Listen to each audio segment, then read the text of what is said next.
কি ব্যাপারটা কি হলো? ওনে আমি বার্তা দিই না, ওসব নিয়ে সময় আছে। এখন ভালো করে শান্তির সাথে ভোট করাতে হবে মানুষকে।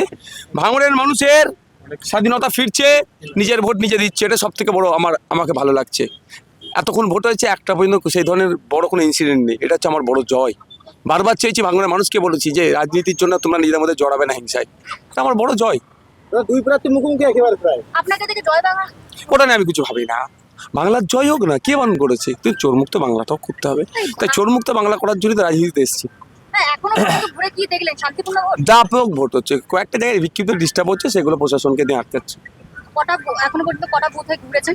আমি বেশি ভূতে করতে পারিনি, আমার ছেলেরা আছে, নেতৃত্ব আছে, দেখে নিচ্ছে। শওকত মোল্লাকে কিছু বলবেন? না, ব্যক্তিগতভাবে আমি কিছু বলবো না। এই আইএনএর জন্যই কি, মানে আইএনএর টিম যে এসেছে তার জন্যই কি মাফ করবেন, এনআইএর টিম যে এসে তার জন্যই কি এত শান্তিপূর্ণ ভোট বলে মনে হচ্ছে? কারণ না, প্রশাসন অনেক আগে থেকে বলেছিল যে নির্বাচন কমিশন শান্তিপূর্ণ ভোট করাবে। আমি বলেছিলাম শুধু মুখে বললে মানে বাস্তবে দিতে। এখন পর্যন্ত ভালো ভোট চলছে, এটা ভালো জিনিস, পজিটিভ দিক।